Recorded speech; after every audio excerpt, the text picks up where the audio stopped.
जो lower PCS के जो वीकली प्रैक्टिस सेट है आरडब्ल्यूए के, तो उसके क्वेश्चन बहुत अच्छे क्वेश्चन ये इसमें सेट में लगा रहे हैं। इन क्वेश्चन की प्रैक्टिस हमें करनी चाहिए और केवल एनालिसिस से काम नहीं बनेगा, बल्कि थोड़ा-सा उन क्वेश्चनों को डिटेल में पढ़ना चाहिए उन क्वेश्चनों को। तो देख लेंगे इन क्वेश्चनों को, बहुत अच्छे क्वेश्चन है। पहला क्वेश्चन ये है, पहला क्वेश्चन ये कह रहा है कि एक्सिस में गोल सीक फीचर, ये 11वां क्वेश्चन है। ये 11वां क्वेश्चन है क्योंकि इससे पहले के जो 10 क्वेश्चन है वो पाई चार्ट वाले क्वेश्चन थे। डाटा इंटरप्रिटेशन के क्वेश्चन थे वे 10, 1 से लेकर के 10 तक, तो वो अलग से मैं कराऊँगा। इसमें जो है 11 से लेकर के आगे देखेंगे जीएस के और हिंदी के। तो इसमें 11वां क्वेश्चन है कि एक्सेल में गोल सीक फीचर का मुख्य उपयोग क्या है? तो भई देखो ये एक्सेल है, एक्सेल की बात इसमें की गई है। तो एक्सेल को तो पढ़ने के लिए एक बार हमें प्रैक्टिकल करना पड़ेगा, एक्सेल को ऐसे याद नहीं किया जा सकता। एक्सेल में बहुत सारी चीज़ें हैं, उनको याद नहीं कर सकते, उसके लिए प्रैक्टिकल की आवश्यकता पड़ेगी। तो इसमें तो देखो ये वाला इसका आंसर हो जाएगा, इच्छित परिणाम के लिए आवश्यक इनपुट मान ज्ञात करना, ये इसका आंसर हो जाएगा गोल सीक फीचर का। अगला क्वेश्चन ये है कि ईमेल के साथ पीडीएफ, जेपीजी और एमपी3 फाइलें भेजने के लिए किस मानक का प्रयोग किया जाता है? अगर हमें मेल भेजना हो तो हम सिंपल मेल ट्रांसफर प्रोटोकॉल को फॉलो करते हैं। इसकी फुल फॉर्म हो जाएगी सिंपल मेल ट्रांसफर प्रोटोकॉल। लेकिन यहाँ पर ये बात हो रही है कि पीडीएफ, जेपीजी और एमपी3 की फाइलों को भेजने के लिए किस मानक का प्रयोग किया जाएगा? तो वो ये वाला है एमआईएमई। यानी कि एमआईएमई का मतलब हो जाएगा मल्टीपर्पज इंटरनेट मेल एक्सटेंशंस। ठीक है, ये इसकी फुल फॉर्म हो जाएगी। पॉप पीओप का क्या मतलब होता है? पीओपी का मतलब हो जाएगा इसका मतलब होता है पीओपी का पोस्ट ऑफिस प्रोटोकॉल। और ये 3 जो लिखा हुआ है इसमें वर्जन 3 को कह रहा है। ठीक है, ये वर्जन 3 है इसका। पॉप यानी कि पोस्ट ऑफिस प्रोटोकॉल वर्जन 3। ये जो है ईमेल सर्वर से ईमेल प्राप्त करता है। जो ईमेल सर्वर होता है तो उससे ईमेल प्राप्त करता है कौन? तो ये प्राप्त करता है पॉप। इसके अलावा इसमें डीएनएस दिया हुआ है। डीएनएस क्या है? डीएनएस की फुल फॉर्म होती है domain name system. Domain name system होती है। ये डोमेन नेम जो होते हैं, जो डोमेन नेम होते हैं उनको क्या करता है ये? तो ये आईपी एड्रेस में चेंज करता है। डोमेन नेम को ये आईपी एड्रेस में चेंज करता है। अगला क्वेश्चन देखते हैं। अगला क्वेश्चन ये है कि एएससीआईआई का सही फुल फॉर्म क्या है? तो इंटरचेंज है लास्ट में और अमेरिकन इंटरचेंज। इंटरचेंज ठीक है, ये इंटरफेस ये गलत हो जाएगा। इस तरह से काटनी चाहिए, नहीं वरना थोड़ा याद होते हुए भी हम गलत कर देते हैं। ठीक है, इसके बाद यहाँ पर इंटरचेंज आ जाएगा इन्फॉर्मेशन। इंटरनेट नहीं है इसमें, इन्फॉर्मेशन है। ये भी गलत हो जाएगा यहाँ से। अब ये बचे दोनों। ये साइंटिफिक नहीं है, स्टैंडर्ड है। तो American standard code for information interchange, ये ऑप्शन नंबर इसका करेक्ट आंसर हो जाएगा इसका।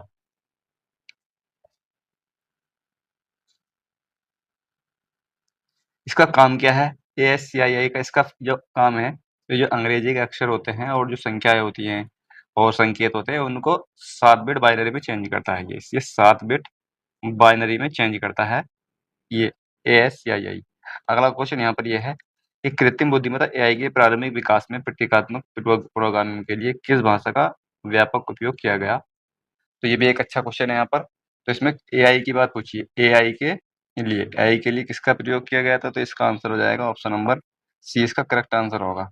ऑप्शन नंबर सी इसका करेक्ट आंसर हो जाएगा। इसकी जो फुल फॉर्म है तो वो लिस्ट प्रोसेसिंग है। लिस्ट प्रोसेसिंग इसकी फुल फॉर्म हो जाएगी।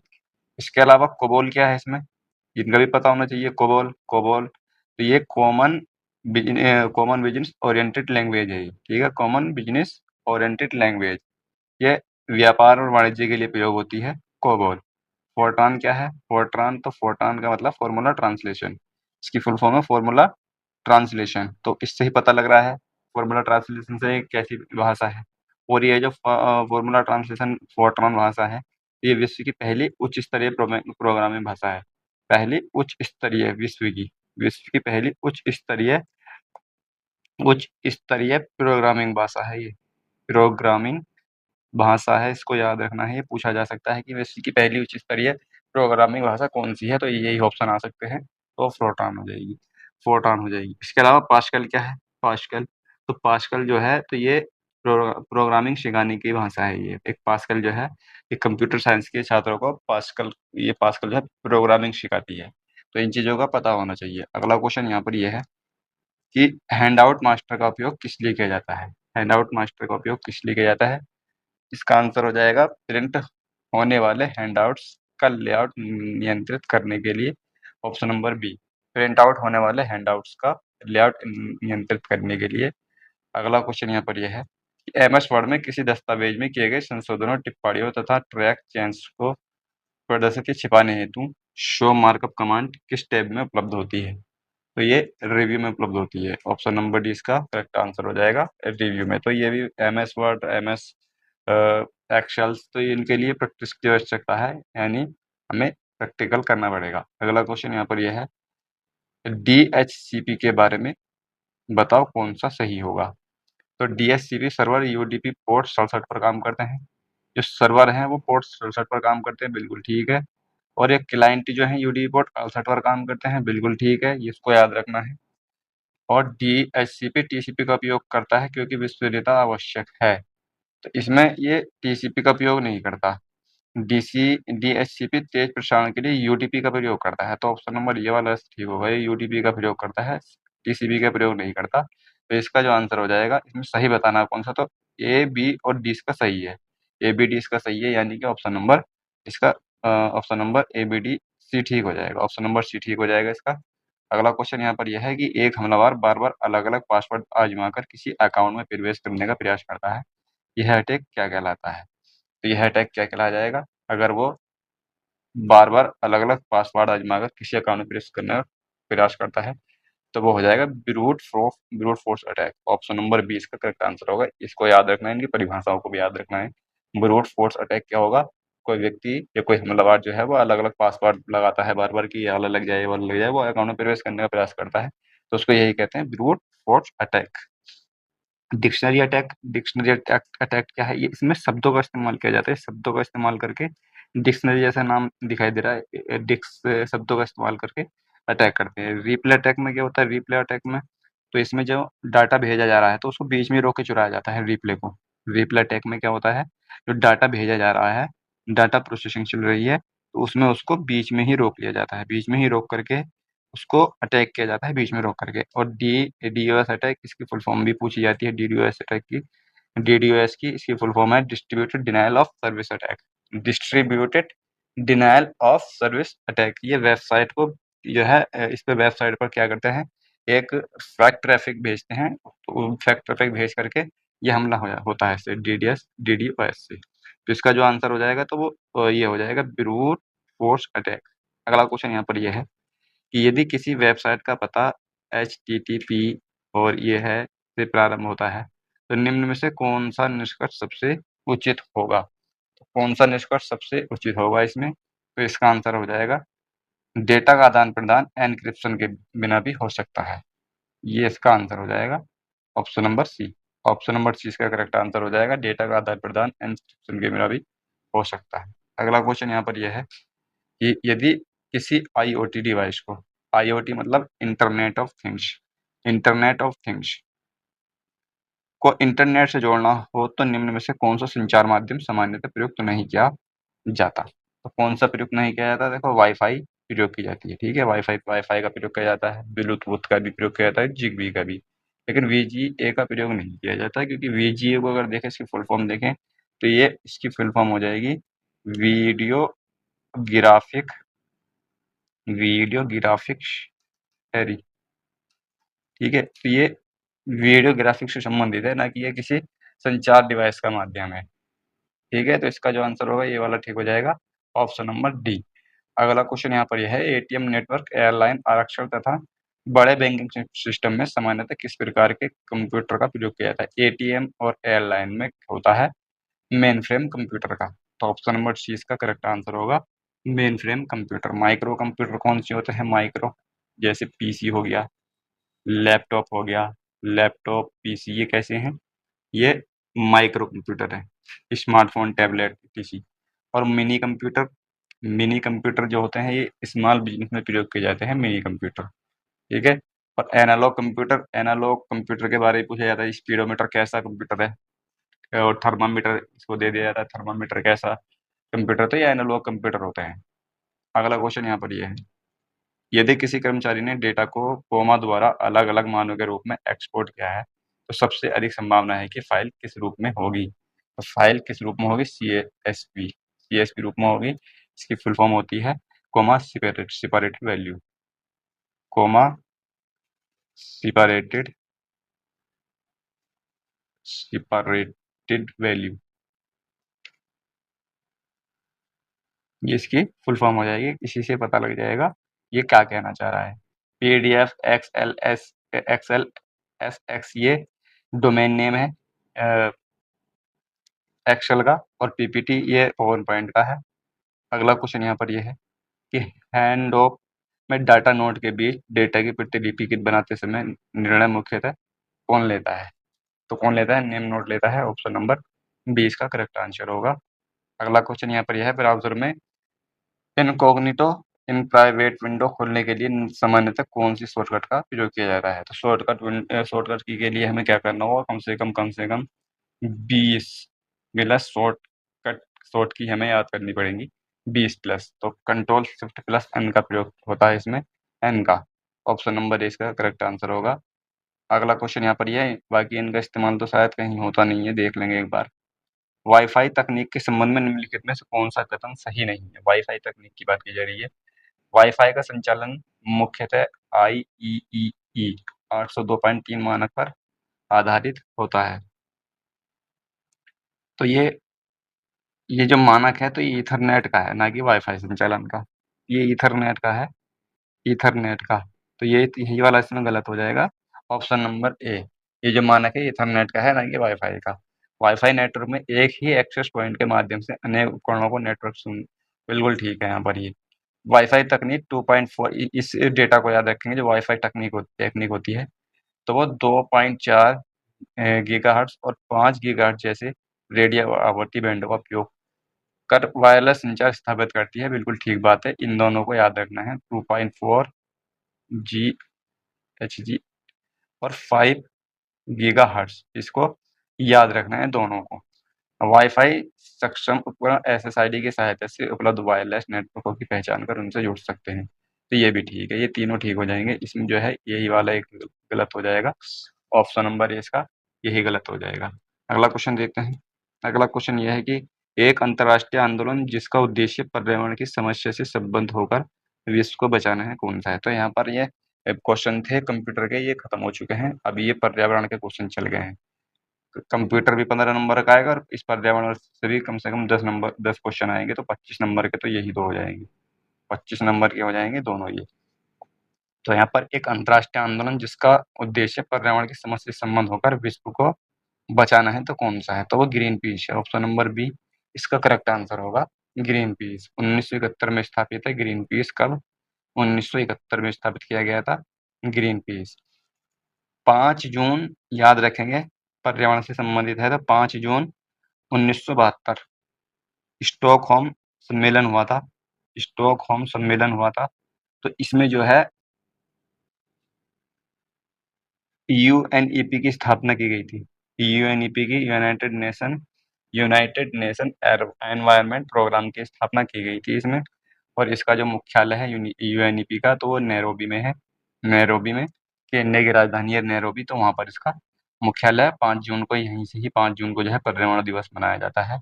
स्टॉकहोम सम्मेलन के नाम से जाना जाता है। 1992 1992 को पृथ्वी सम्मेलन हुआ था, इसको याद रखना है। पृथ्वी सम्मेलन हुआ था, पृथ्वी सम्मेलन 1992 को। ये रियो शिखर सम्मेलन भी कहा जाता है इसको। इसमें क्या था? इसमें एजेंडा 21 को स्वीकारा गया था। एजेंडा 21 को स्वीकारा गया था, और साथ में इसमें जो है UNFCCC की नींव रखी गई थी इसमें। ठीक है, इनके बारे में और बातें आगे होंगी। और भी बहुत सारे हैं ये, अगले क्वेश्चन में देख लेंगे किसी में। पर्यावरण की गुणवत्ता के संरक्षण एवं सुधार के लिए पर्यावरण संरक्षण अधिनियम कब लागू हुआ था? तो ये कब लागू हुआ था? तो ये लागू हुआ था 1986 में। ऑप्शन नंबर डी इसका करेक्ट आंसर हो जाएगा, 1986। 1986 1987 में क्या हुआ था? 1987 में हुआ था मॉन्ट्रियल प्रोटोकॉल। 16 सितंबर को हुआ था। 16 सितंबर 1987 को मॉन्ट्रियल प्रोटोकॉल हुआ था। मॉन्ट्रियल प्रोटोकॉल, मॉन्ट्रियल कहाँ पर है? कनाडा में है। मॉन्ट्रियल प्रोटोकॉल हुआ था। तो ये क्या हुआ था इसमें? इसमें जो है ओजोन परत का संरक्षण के लिए हुआ था। ये ओजोन परत के संरक्षण के लिए ओजोन परत के संरक्षण के लिए हुआ था ये, ठीक है, 16 सितंबर को। इसीलिए 16 सितंबर को ओजोन दिवस मनाया जाता है। 16 सितंबर 1987 को मॉन्ट्रियल प्रोटोकॉल हुआ था। इसके अलावा क्योटो प्रोटोकॉल हुआ था 1997 में, इसके 10 साल बाद। 1997 में क्या हुआ था? क्योटो प्रोटोकॉल हुआ था। क्योटो में, जापान में क्योटो प्रोटोकॉल हुआ था। ये ग्रीन हाउस गैस के उत्सर्जन को कम करने के लिए हुआ था। ग्रीन हाउस गैसों के उत्सर्जन को कम करने के लिए ये हुआ था क्योटो प्रोटोकॉल। ये कब हुआ था? 1997 में। एक और याद रखेंगे, 2015 में पेरिस समझौता हुआ था। पेरिस समझौता। पेरिस समझौता पूछा जाता है, पेरिस समझौता कब हुआ था? तो ये हुआ था 2015 को। अगला क्वेश्चन देखते हैं। अगला क्वेश्चन यह है कि पर्यावरण अपकर्ष से क्या अभिप्राय है? पर्यावरणीय गुणों का पूर्ण रूप से निम्नीकरण, मानवीय क्रियाकलापों से विपरीत परिवर्तन लाना, पारिस्थितिकी विभिन्नता के परिणामस्वरूप पारिस्थितिकी संतुलन।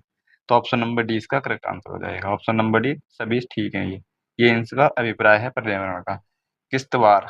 किश्तवाड़ राष्ट्रीय उद्यान भारत के निम्नलिखित में से किस राज्य या केंद्र शासित प्रदेश में स्थित है? किश्तवाड़ हो जाएगा जम्मू एंड कश्मीर में। ऑप्शन नंबर ए इसका करेक्ट आंसर हो जाएगा। सबसे पहला कौन सा है? सबसे अगर बात करें सबसे पहला राष्ट्रीय उद्यान कौन सा है भारत का, तो वो हो जाएगा जिम कॉर्बेट। जिम कॉर्बेट जो है ये पहला है भारत का।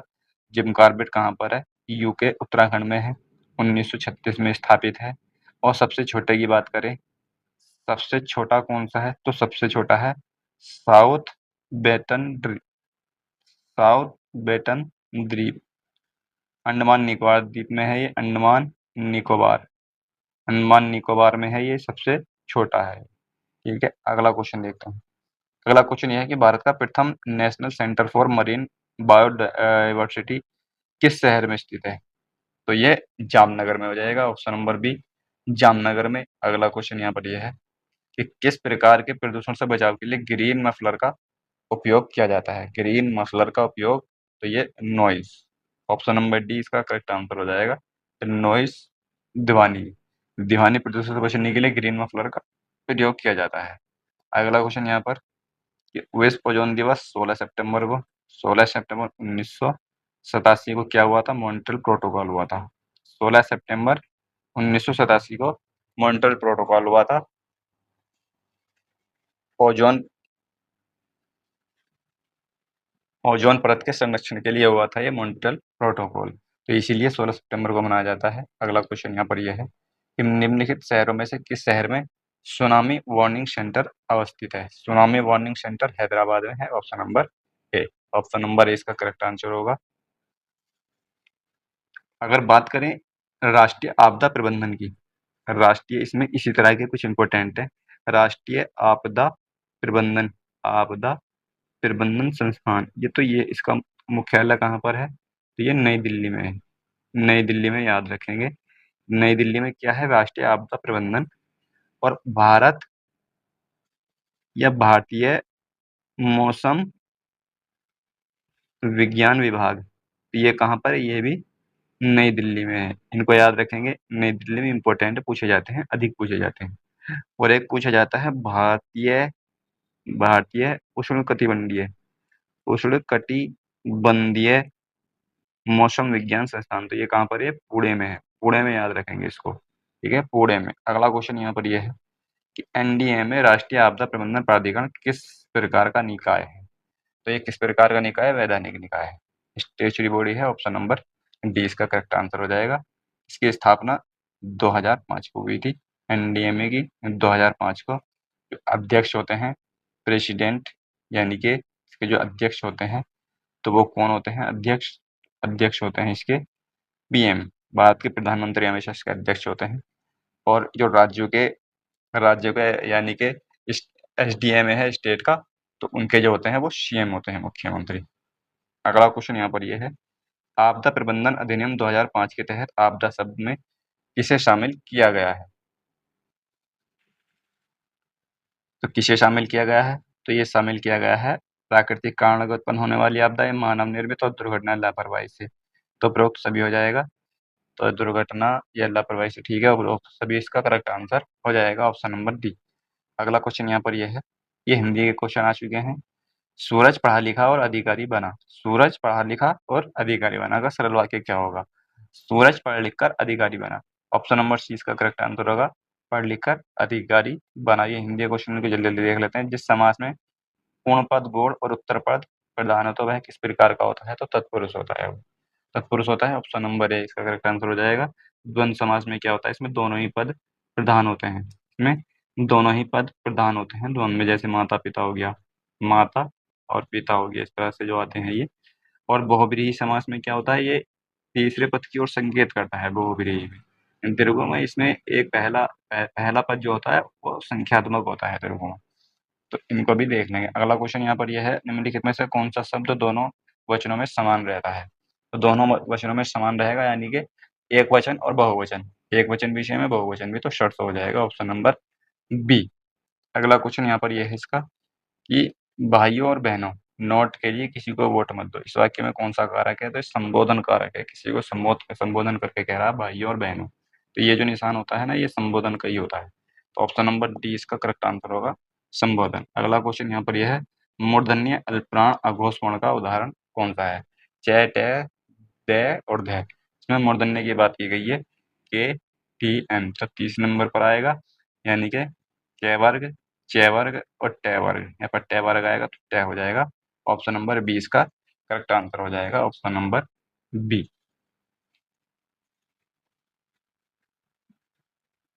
अगला क्वेश्चन यहाँ पर यह है कि इनमें से कौन सा शब्द व्यक्तिवाचक संज्ञा नहीं है? व्यक्तिवाचक संज्ञा नहीं है इसमें। हिमालय, गंगा, राम और पहाड़।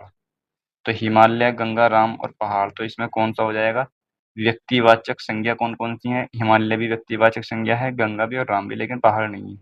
ऑप्शन नंबर डी इसका करेक्ट आंसर होगा। अगला क्वेश्चन यहाँ पर यह है कि सांप छबुंदर की गति होना, सांप छबुंदर की गति होना मुहावरे का सही अर्थ होगा। ये यार यहाँ पर गलत लिखा हुआ है, छबुंदर नहीं है यहाँ पर, छछुंदर। और छबुंदर तो क्या होता है मुझे नहीं होता, इसमें गलत हो गया है यहाँ पर। ये सांप छछुंदर होगा यहाँ पर, ठीक है। सांप और छछुंदर, सांप छछुंदर होता है, छछुंदर। सांप छछुंदर की गति होना, तो यह असमंजस में पड़ जाना होता है। ऑप्शन नंबर बी इसका करेक्ट आंसर होगा। अगला क्वेश्चन ये है, विभाव के दो प्रकार हैं, आलम्बन और उद्दीपन। आलम्बन और उद्दीपन, ये विभाव के दो प्रकार हैं। अगला क्वेश्चन देखते हैं। अगला क्वेश्चन यहाँ पर, लालटेन शब्द में इनमें से क्या है? लालटेन जो है विदेशज शब्द है, लालटेन विदेशज शब्द है। अगला क्वेश्चन यह है कि मंदिर और मदिरा युग्म का उपयुक्त अर्थ वाला युग्म कौन सा होगा? तो मंदिर, मंदिर यानी कि देवालय, और मदिरा, ये मंदिरा भी कह सकते हैं इसको, तो अश्वशाला होती है। तो ऑप्शन नंबर सी इसका करेक्ट आंसर होगा। अगला क्वेश्चन यह है, अब यहाँ से जो है ये यूपी जी के क्वेश्चन शुरू हो गए हैं, यूपी जी के। वित्तीय वर्ष 2026-27 के लिए उत्तर प्रदेश सरकार द्वारा प्रस्तुत कुल बजट का आकार कितना है? कुल प्रस्तुत बजट का आकार कितना हो जाएगा? 9.12 लाख करोड़ का है, 9.12 लाख करोड़ का। ऑप्शन नंबर 20 का करेक्ट आंसर हो जाएगा। ठीक है, 9.12 लाख करोड़ रुपए। ऑप्शन नंबर भी लगभग लगभग याद कर लेंगे, कोई दिक्कत नहीं है इसकी। 9.12 लाख करोड़ रुपए। इसके अलावा जो पिछला वित्तीय वर्ष था, इससे पिछला जो वित्तीय वर्ष था, उसमें 12.9% अधिक है ये। ठीक है, 12.9% अधिक है, ये भी पूछा जा सकता है। 12.9% अधिक है। उसकी थीम क्या है? थीम है विकसित यूपी। विकसित यूपी थीम लिख लेंगे, विकसित यूपी 2047, 2047। और 1 ट्रिलियन डॉलर, 1 ट्रिलियन डॉलर अर्थव्यवस्था, अर्थव्यवस्था ये इसकी थीम है। ठीक है, ये इसकी थीम हो जाएगी, विकसित यूपी 2047 और 1 ट्रिलियन डॉलर अर्थव्यवस्था। जल जीवन मिशन के लिए, जल जीवन मिशन के लिए कितना, जल जीवन मिशन, जल जीवन मिशन के लिए कितने करोड़ का आवंटन है? तो ये 22,452 करोड़ रुपए का। इसको याद रखेंगे, 22,452 करोड़ रुपए का है जल जीवन मिशन के लिए। अगला क्वेश्चन यह है, कृष्ण ब्रिज सर्किट के अंतर्गत निम्नलिखित में से कौन सा स्थान शामिल नहीं है? महावन है, बलदेव है, राधा कुंड है, और महावीरन ये सुल्तानपुर में है। महावीरन जो है ये सुल्तानपुर में है, सुल्तानपुर। और ये किसके अंतर्गत है? तो ये जो है रामायण सर्किट के अंतर्गत है, रामायण सर्किट के अंतर्गत है। तो यही इसका करेक्ट आंसर हो जाएगा, ऑप्शन नंबर डी। ठीक है, उत्तर प्रदेश पर्यटन पर्यटन नीति 2022, याद रखेंगे 2022 की नीति चल रही है, पर्यटन नीति 2022। इसके तहत जो है कुल 12 सर्किट जो है, इस तरह के 12 सर्किट अवस्थित हैं इस तरह के। ठीक है, 12 सर्किट लागू हैं, चल रहे हैं, 12 सर्किट है।